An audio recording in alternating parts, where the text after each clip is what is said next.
Before we begin, take a deep breath. Inhale through your nose, exhale slowly through your mouth.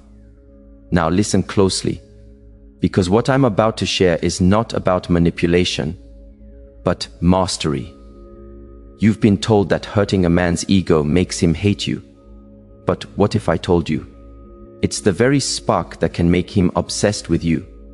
Not through games, but through energy, through stillness, through the kind of silence that makes his pride tremble and his heart remember. This is not about chasing him. It's about shifting the power back where it belongs, to you. The stillness before the flame. Before we begin, take a deep breath. Inhale slowly through your nose. Exhale gently through your mouth. Feel your body. Feel your heartbeat. Feel the air moving through you. Now bring your awareness to this very moment, because this is where power begins. What I'm about to share is not a game of manipulation, nor a trick to play with someone's heart. It is a lesson about energy, about balance, about the invisible force that governs connection between a man and a woman. You see, when you hurt a man's ego, it doesn't just bruise his pride, it shakes his identity. His ego is not who he truly is, but it's the armor he wears to protect himself from vulnerability. When you dent that armor, he doesn't feel pain in his mind. He feels it in his soul. And his instinct will be to fight, to prove, to dominate, to reclaim control. But here is where the secret lies. You do not meet that reaction with emotion, you meet it with stillness. Because stillness confuses ego, stillness disrupts pride, stillness reveals truth. When you stop reacting, you shift the energy. You are no longer playing the same game, you are rewriting it. When a man expects anger but receives silence, his mind begins to question. When he expects tears but sees peace, his ego begins to tremble. The woman who can hold her calm when disrespected becomes untouchable, because her power no longer depends on how others treat her. It flows from within. This is the way of mastery. The moment you stop explaining yourself to someone who refuses to understand, you reclaim your energy. The moment you stop trying to prove your worth, you remember that it was never theirs to validate. The moment you stop chasing closure, you realize peace was always your responsibility. When a man hurts you, he expects you to crumble, to beg, to argue, to prove that you still care. But when you rise in silence, when you simply detach and return to your own peace, he feels something deeper than guilt. He feels confusion. His ego whispers, what happened? Why is she not reacting? Why does she seem free? And that confusion turns into curiosity. That curiosity turns into reflection. And reflection turns into obsession. But this obsession is not because you played him. It's because you mastered yourself. You became a mystery he cannot solve. The energy he once controlled now controls him. You see, the first stage of power is emotional control. The one who remains calm has already won the unseen battle. So when you hurt a man's ego, do not rush to fix it. Let it teach him. Do not try to explain your silence. Let him feel it. The ego needs chaos to survive. Peace suffocates it. So when you remain peaceful, he doesn't know what to do. That is the moment the dynamic shifts. Not because you fought for control, but because you surrendered to stillness. That is the stillness before the flame, the moment where all power begins, not from reaction, but from restraint. Because true power is not found in proving yourself, it is found in knowing yourself. The power of detachment. When a man's ego is hurt, his instinct is to pull away.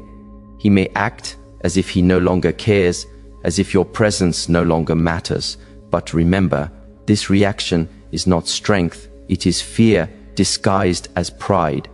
He fears losing control. He fears facing the truth of his own emotions. He fears seeing that the woman he once took for granted no longer revolves around him. And this is where your power begins. Not in chasing, not in arguing, but in detachment. Detachment is not indifference, it is mastery. It means you are no longer a prisoner of reaction. You understand that emotions are powerful, but they are not chains. You can feel pain without becoming it. You can feel love without losing yourself in it. That is the essence of true feminine strength, to remain open-hearted yet unshaken. When you practice detachment, you shift the balance of power. His ego expects you to fight for his attention, but when you stop feeding it, it begins to starve. The energy that once flowed toward him begins to return to you. You stop living in his emotional rhythm and begin dancing to your own. And that, my student, is what confuses him most. You are no longer predictable. You no longer respond to his silence with desperation. You no longer react to his distance with fear. Instead, you stand calm, still, radiant, untouchable. Your silence becomes a language his ego cannot translate. He will ask himself, why isn't she reacting? Why is she so calm? Has she stopped caring? These questions echo louder than any words you could ever speak. The more he tries to figure you out, the more he becomes trapped in his own thoughts. Detachment is a form of self-respect. It says, I choose peace over chaos. I choose myself over your games. You do not pull away to hurt him. You pull away to protect your energy. You detach not because you hate him, but because you love yourself enough not to beg for what should come freely. You begin to redirect that energy into your growth, your body, your mind, your purpose. And the more you grow, the more he notices. He sees that his absence did not destroy you, it refined you. He sees that your glow no longer needs his attention to shine, and that realization pierces his ego deeper than any words could. Because when you no longer need him, his pride begins to crumble. The game he played loses meaning. The silence he used as a weapon turns against him. Now he becomes the one who seeks validation. That is the paradox of detachment.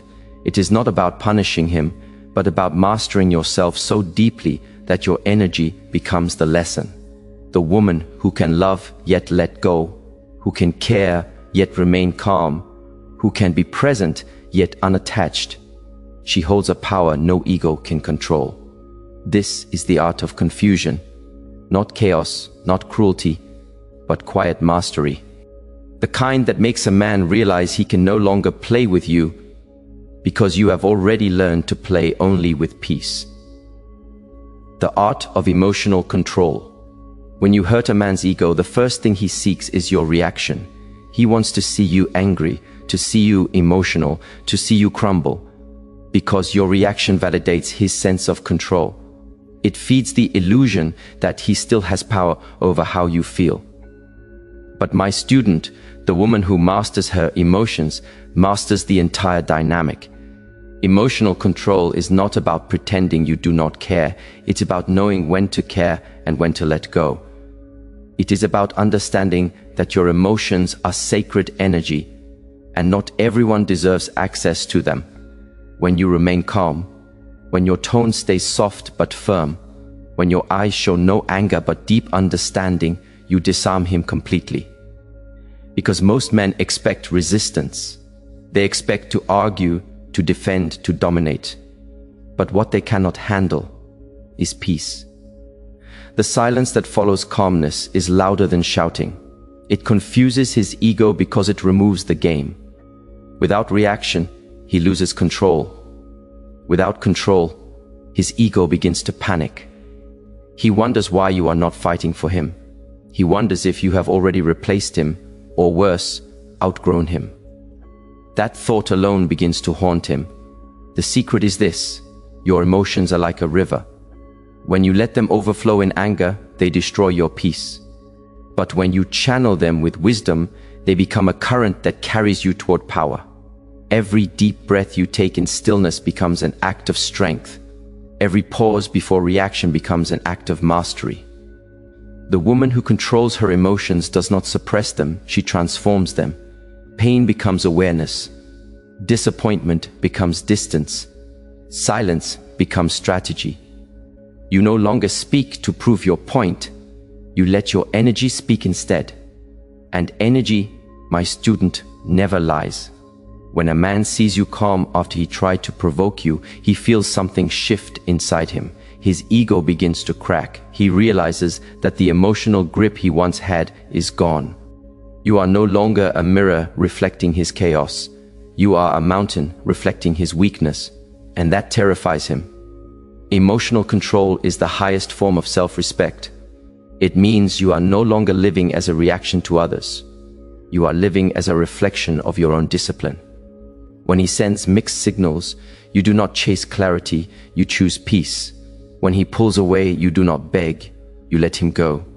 When he tries to test your patience, you smile, because you now understand that his behavior is a reflection of his own insecurity, not your worth. The moment you stop reacting, you shift from the position of the pursued to the position of power. He begins to crave your validation, your attention, your energy, because you have taken them back. He becomes obsessed, not with your body, but with your calmness. He wants to understand how you remain so composed, how you seem unaffected. But that is the secret he can never fully grasp, because emotional control is not learned through games.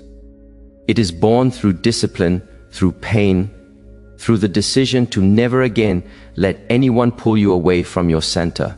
So, breathe deeply, stay calm, and remember, every time you remain silent when chaos calls your name, you build a level of attraction that no words can create. That, my student, is how you confuse a man's ego, by being the peace he cannot disturb and the calm he cannot understand. The mystery of transformation: when you hurt a man's ego, what unsettles him most is not your silence alone, it is your transformation. He expects your world to fall apart without him. He expects you to cry, to question, to seek him again for closure. But when instead you begin to evolve, to rise, to grow stronger and more radiant than before, his mind cannot comprehend it. Transformation is the greatest revenge, not because it destroys him, but because it elevates you. The woman who transforms after pain becomes untouchable. You see, my student, ego thrives on attention, but evolution thrives on withdrawal. When you pull your energy away from him and invest it in yourself, you start to shift the vibration of your entire being. You no longer move from pain, you move from purpose. You no longer seek validation, you embody value.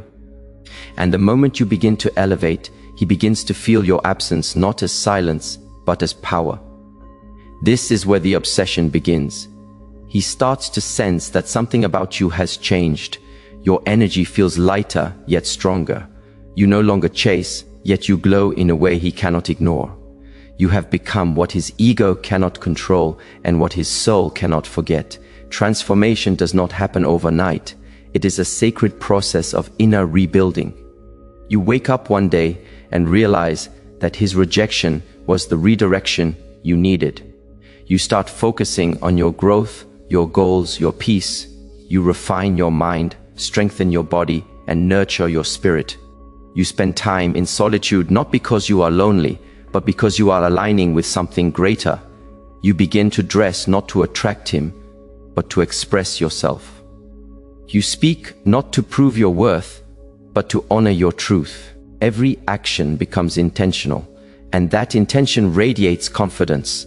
And when he sees you, perhaps in passing, perhaps online, he feels something deep within him shift. He sees that the woman he once knew no longer exists. The softness is still there, but it is now guarded by wisdom. The love is still in your heart, but it no longer needs his recognition to exist. You have become mystery itself, a presence that cannot be explained, only felt. The more he tries to understand you, the more obsessed he becomes, because transformation makes you unpredictable. You no longer operate by emotion, you operate by purpose. You no longer react from need, you respond from strength. And that shift, my student, is what makes him restless. He begins to wonder, did she ever really need me? Or was I just a lesson in her story? That question eats at his ego because deep down he knows the answer. You have outgrown him. And nothing confuses a man more than realizing that the woman he thought he broke has turned that very pain into power. Transformation is not about becoming someone new. It is about returning to who you were before the world told you to shrink. The woman who rises after heartbreak is no longer seeking to be understood. She is simply becoming. And as you become, the world and he will have no choice but to notice. That, my student, is the secret to making him obsessed, not through manipulation, but through mastery. You did not lose him. You found yourself. And nothing terrifies the ego more than a woman who no longer needs validation to know her worth. The return to power, the final stage, my student, is the return to power. It is when your heart no longer beats with the weight of the past, but with the rhythm of self-mastery. When you hurt a man's ego and then rise above the storm he created, you step into a version of yourself that is no longer defined by pain. This is the moment when the hunter becomes haunted, not by your presence, but by your peace. Because true power does not come from control over another, it comes from complete control over yourself. The return to power begins in silence, in the small moments when you choose peace over reaction, grace over anger, and understanding over revenge. The woman who once sought his validation now validates herself. The woman who once waited for his message now speaks only to her purpose. The woman who once cried for closure now smiles because she has realized that closure is not received, it is created. Power is not loud, it does not shout. It moves quietly, like water carving through stone, reshaping everything it touches. When you reclaim your energy, your light begins to shift the entire dynamic. He starts to feel your absence not as punishment, but as consequence. He sees that his ego's pride cost him something rare. Your presence, your warmth, your essence. And when a man realizes he has lost a woman who mastered herself, it shakes him in ways he cannot describe. He begins to replay every moment, searching for signs, wondering when you changed, when the balance of power slipped from his hands. But it was never about power over him. It was always about power within you. The return to power means you are no longer bound by the cycles of emotion that once controlled you. You no longer fall for words, you study actions. You no longer chase attention, you attract through energy. You no longer crave love, you become love itself. That is the highest state of being. To love without losing yourself, to give without expectation, to walk away without bitterness. That, my student, is divine strength. The man whose ego once thrived on your reaction will now find himself craving your peace. He will be drawn to your silence because it carries mystery. He will long for your energy because it feels balanced. He will want to return not because he misses control, but because he misses the calm that surrounded you. Yet you will no longer need to prove anything. You will smile, perhaps even forgive, but you will not return to what once disturbed your stillness. Because once a woman has tasted her own power, she does not go back to begging for love. She creates it within herself. She does not chase attention, she becomes attention. She does not seek revenge, she becomes redemption. This is the ultimate confusion for his ego, to realize that in trying to break you, he built you. Every moment of pain became a lesson, every wound became wisdom, every ending became the doorway to your awakening. And now, as you stand in your power, calm, radiant, unshaken, he sees something he cannot understand, that the woman he once took for granted has become the woman he cannot forget. That is not your burden to carry, it is his lesson to learn. You have already graduated, you have returned home to yourself. So breathe, my student, walk with grace. Let your silence be your crown and your peace be your throne, for the woman who has mastered herself has already mastered the world. And no man's ego, no matter how wounded, can ever touch the power of a soul that has risen above it.